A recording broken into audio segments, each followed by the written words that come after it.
We are joined by Saleh Al-Qazwini, an Iranian affairs expert, joining us from Tehran, and Maher Nicolas Firzli, who is the director of the EU SEN Centre, joining us from Paris. Welcome to you both. Thanks very much for being here with us. So, Mr. Al-Qazwini, starting with you, given the recent diplomatic efforts, how do you view the recent UN vote rejecting the resolution that would have permanently lifted sanctions on Iran? What's your view?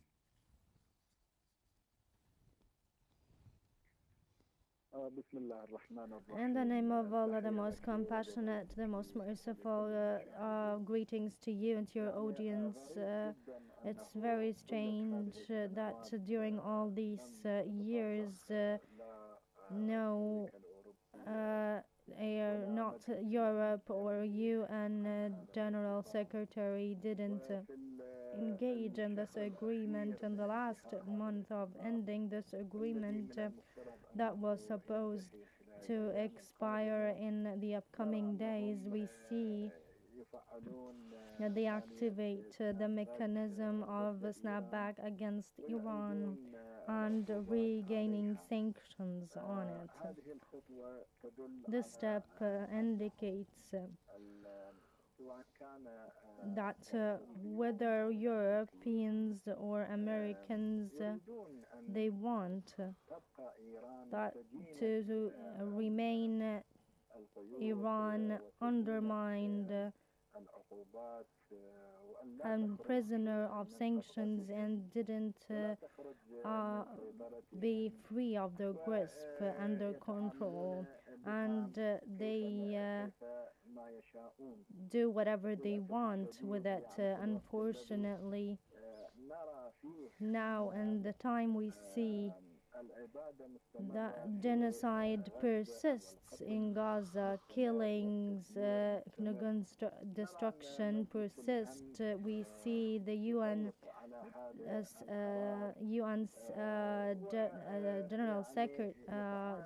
General Secretary and the UN Secretary Assembly deals in different way towards this cause. The Security Council should have passed a resolution against Zionism, against occupation.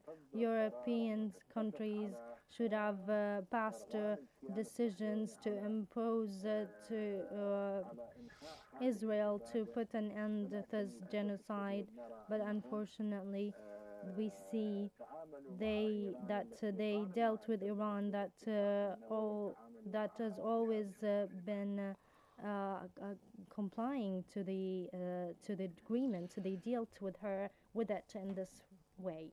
Well, coming to you, Mr. Firzli, despite a flurry of diplomatic talks, the E3 insisted there was no progress. What do you think the sticking point in these negotiations with Iran is? It's a very good question, and I think the sticking point is ideological more than anything else. And I think here we have to lay the blame at the doors of both the Iranians and the so-called European Troika, because they're both lying to their own public opinion, and they're lying, of course, to the international community, because they both have ulterior motives, right? See, I think the Iranians, of course, are not sincere, blah blah blah. It's true, but what the European Troika has done at the UN is equally unsincere. So to make a long story short, it's a ballet. It's like a ballet. Here, unlike what many people believe, I think Trump is not anti-Iranian. Trump is not pro-Iranian. He couldn't care less about Iran. But Trump is kind of moving America very slowly and unseemingly, discreetly away from its previous stance, which was for many years very hostile to the Iranian regime. And Trump is just indifferent, to be honest. He doesn't care, because Trump believes that America should be focusing relentlessly on the race with China and considering Iran's geographic position. America should not be antagonizing them too much because they don't want to see them going into China's embrace, right? That is Trump's view. It is not at all what the Europeans believe, and the Europeans are horrified, basically, by Trump's open overtures to Russia and secret, discreet overtures, mini overtures to Iran, And so what the Europeans are doing here, they're upping the ante, right? Why are they upping the ante? Very briefly, if you remember, before Israel hit the Iranian nuclear plants in Iran, a few weeks before, the International Atomic Energy Agency, which is heavily staffed by British, German, Italian, and French bureaucrats. So the International Atomic Energy Agency is not like the UN. It's not really international.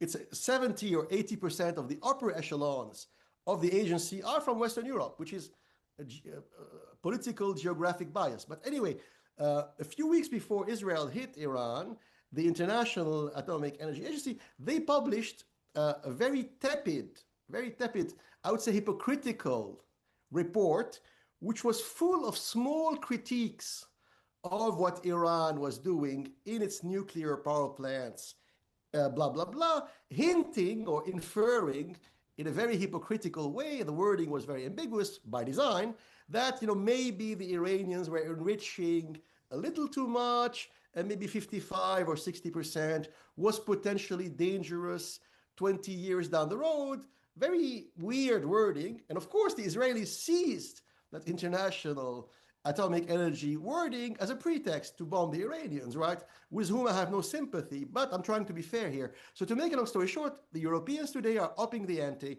The position of the European Troika is very ideologically driven. They are neocons. They are admirers and disciples of George Bush, Dick Cheney, and Tony Blair. And they maybe they would like another war in the Gulf, that would please them, because that's what neocons do. Okay, well, yes, I mean, certainly Netanyahu did make the most of that report, didn't he? He started off by saying that perhaps Iran could have a nuclear weapon in a year's time, then it became a few days' time, then it became a few hours' time. So that was very odd. Coming back to you, Mr. Al-Qazwini, Mr. Firzli there was saying that both sides are not being honest and not being genuine. What would you say to that? And also Abbas Araghchi has put forward a fair and balanced proposal, he says, to prevent sanctions, the reimposal of sanctions. Given the failure of the vote, what do you think the fate of this Abbas proposal is?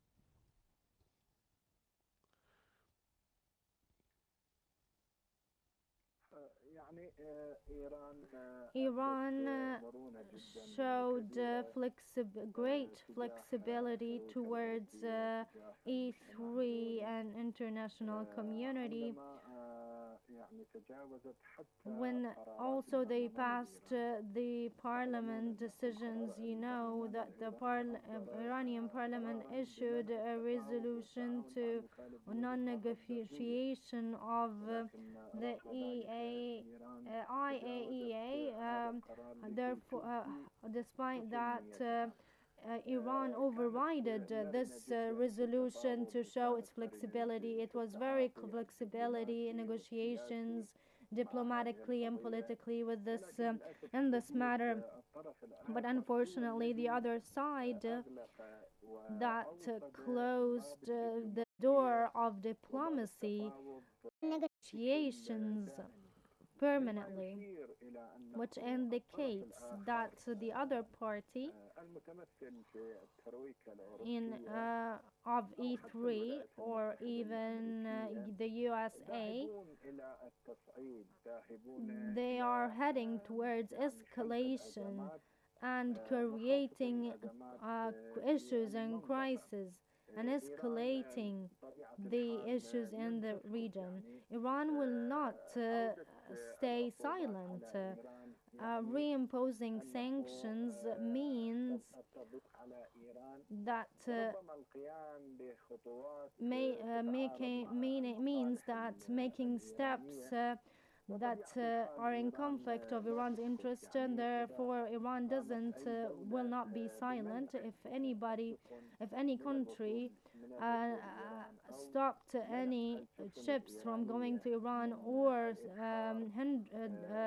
stopping Iranian ships to sail in any country, this will make Iranians to take steps and measures Similarly, and the experience proved in the past that any country interferes with Iran, Iran deals similarly with it.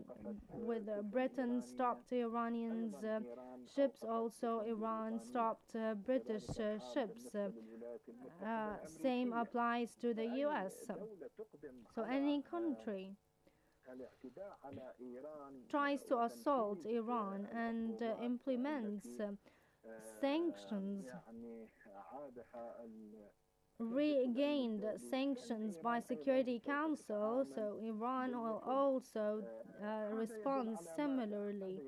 This means or indicates that the other party wants to push the whole area in crisis and tension, great tension, and maybe this tension will move to military confrontation and war between Iran and any other party. Maybe Iran's call to solve problems through negotiations and dialogues lured the other party and thought that this may be a call of weakness, but it's not. Iran wants to play all diplomatic cards to avoid escalation of confrontation, wants to gain stability to the region and peace. But when the other party imposes confrontation, therefore it will not stay silent. And we saw during the negotiations between the US and Iran, Israel attacked Iran and waged a war against it, of course, with a great cooperation and coordination with the US. But when Iran responded to this attack with painful strikes to Israel and also attacking Udaid base in Qatar, in the same way it opens the door completely to negotiation and peaceful solution, and playing all dialogue cards in the same time it's ready to confront and proved that it's ready to respond to the attack with critical ones. So I don't know how the other party decided to reimpose sanctions. There is no justification or interpretation of this decision except that they want to push the region to tension. There is no other interpretation for this step, the European step, except that they want to push the whole region to tension, crisis. Okay, you made that point. I'm going to bring back Mr. Firzli in here. Mr. Al-Qazwini, they're saying that there is no reason for the re-implementation of these sanctions, and that Western allies are just trying to bring the region to greater tension. What's your view on that? And also, are the rest of the EU member states in with what France and Germany are doing, along with Britain outside the EU?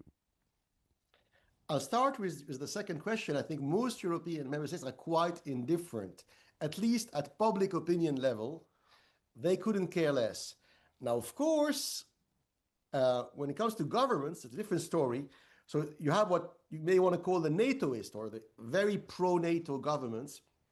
And that would be, of course, Germany, France, Britain, and to a lesser extent, Poland, for example. they have that hostile neo-conservative stance, which is very confrontational, anti-Iranian, blah, blah, blah. Now, to the first question, which was about, are the Iranians right to be surprised, right? That was the question, right? Yeah, yeah. Where here, I think, I'm at loss for words because, it's been 10 years, since the Obama, joint comprehensive Iran nuclear deal of April, May 2015, right? It's been 10 years. And 10 years is a long time, right? And there was always these snapback, clawback mechanism hanging in the distance. And I think what the Iranians did, quite naively, they believed that 10 years was like an eternity, right? And so they believed very bizarrely that these vaguely worded, snapback, clawback mechanism in the wording of the 2015 deal was there as a verbal decorum. No, they were put in the deal as a poison pill. And the Europeans put them as a poison pill back then, right? So it's only fair that today the same Europeans who insisted with Barack Obama back then to put that little distant future poison pill in the wording, and the Iranians signed the contract without looking at the fine print, right? And now the fine print is slapping them in the face, and they're saying, oh my God, it's unfair, life is unfair, look. So that's one thing. Another thing, personally, I believe the big mistake that the Iranians did is what happened to them in 2015 was really a big opportunity. So it was a big chance that the Iranians had. They had a lot of money frozen in these bank accounts in New York and London and Frankfurt since the year 1979. So they got back tens of billions of dollars. And what do they do with all the money? And what do they do with the lifting of sanctions in the past 9.5 years? The short answer is the Iranians didn't do much, right? So a lot of that cash was burned by the Iranians to fund these extreme Khomeinist militias far away from Iran. If you look at the map, Lebanon, Yemen, it's far away, right? So they even funded right-wing Armenian Christian militias in Nagorno-Karabakh to fight the Turks and the Azeris. So a lot of money was spent, and Iran was behaving like a big regional power. And now Iran is in trouble, right? Because it lost many of these assets in Yemen and Lebanon, who were massacred by the Israelis. Sadly, the Armenians lost the Nagorno-Karabakh war against the Turks and the Azeris. And of course, by the way, Israel was funding the Azeris and the Turks, and Israel was arming the Azeris and the Turks against the poor Armenians during the Nagorno-Karabakh war. So another dirty war. And what I'm coming at is the Iranians having spent all these billions of dollars every year on this grandeur, the grandiose geopolitical designs. Now they find themselves impoverished and isolated. And, they're scratching their head saying, oh my God, what is happening to us? It's true, the Israelis have been unfair to the Iranians.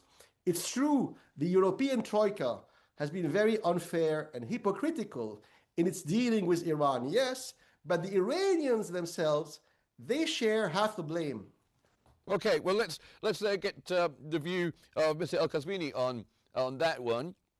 So Mr. Firzli says the sunset clause and the snapback in the JCPOA was a poison pill that was put there from the beginning, and now 10 years later, it's coming back to haunt you in Iran, and also that Iran has spent billions of pounds on proxies across the region, acting like an international power, which has left Iran impoverished and isolated. What's your view?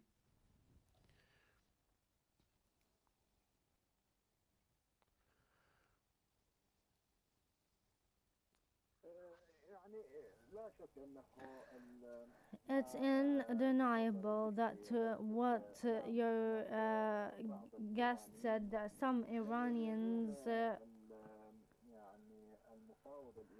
blaming the previous negotiator the foreign minister that allowed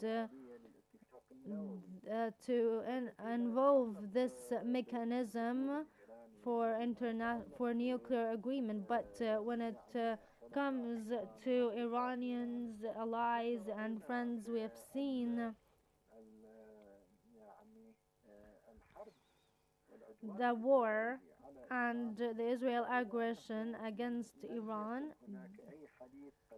There didn't see that there is no allies interfered in defending Iran, but Iran was the one defending itself and proved they are stronger when that they think. In 1 hour, Israel killed several of leaders, Iranian military leaders, as well as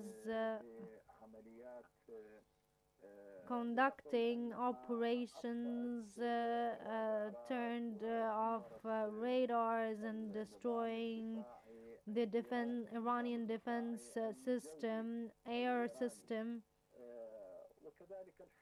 and also attacked Hezbollah and Yemenis,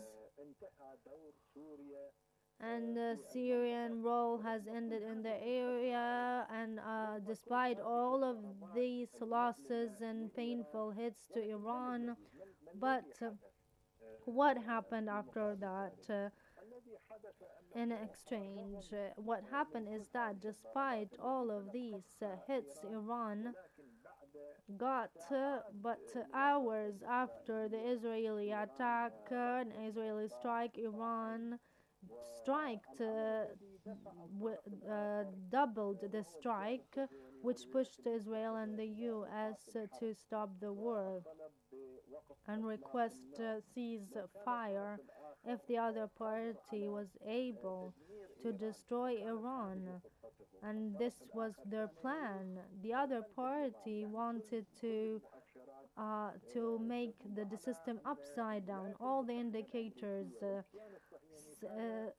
say that the US and Israel wanted to end the Iranian regime, but what made them stop or request a ceasefire? What happened is that Iran responded to this aggression strongly.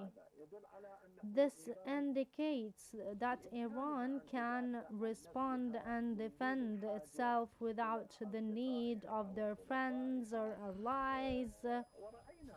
And we have seen that Iran, despite of what some may say about Iran's weakness, Iran didn't ask their friends or allies to respond to Israel or the US.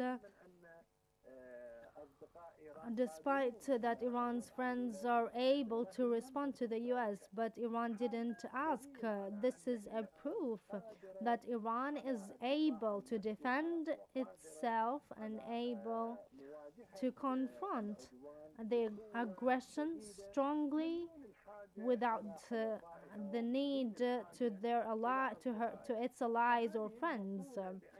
So this saying that Iran has been weakened and unable and incapable to confront any aggression, these sayings, I think the ground says otherwise. Okay, all right, well, thank you very much for that, Mr. Al-Qazwini. I'll come to Mr. Firzli now. Despite the UN vote, the door is still open for renewed diplomacy at the upcoming UN General Assembly. What would it take for the EU and the E3, particularly France, Germany, Britain, to reverse course and suspend re-implementation of the sanctions? Or do they have no intention of doing that, regardless of what happens? I think the time frame is too short. So I think really, and they know it in a way, so even if they had good intentions, and I think they don't, but even assuming that the Brits, the French, and the Germans were positively intentioned and they sincerely wanted the Iranians to make a few concessions and they would reverse course at the UN General Assembly, it's coming in less than 10 days, right? Or in 9 or 10 days. So it's a joke. There's no time in 8, 9, 10 days in that very short framework for the Iranians to make any meaningful concession. And I'm not even sure the Iranians themselves would want to. I think, the bridges were burned. I think in reality, we're witnessing, like on the surface, it seems that Europe is strong and determined, and look what they did.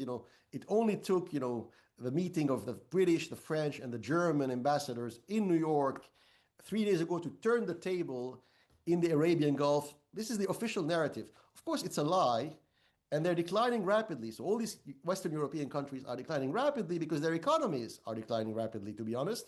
We live in the age of geoeconomics, which means that before military, UN resolution, international law, ballistic missiles, nuclear plants, there's something which comes numero uno at the top. It's economic and industrial might. And there are only 2 players left, China and America. And Western European countries are becoming increasingly irrelevant. They were unable to defend themselves when they met Trump in Aberdeen 2 months ago. They yielded, so they appeared to the world as being weak, inefficient. So if you are Indian, if you are the Indian government, if you are the Iranian government or the Saudi government, you look at what's going on now, and what do you tell yourself? You tell yourself, with whom should I negotiate? Well, I should negotiate with Washington and Beijing because there are only 2 big superpowers left, right? The others are a joke. So I think the Iranians are not taking very seriously. They're sad, of course. Okay. I'm going to have to cut in there, I'm afraid. We're just out of time, but thank you very much indeed. Maher Nicolas Firzli, Director of the EU ASEAN Centre, and Saleh Al-Qazwini, who is an Iranian affairs expert. Thank you both for joining us here on the programme.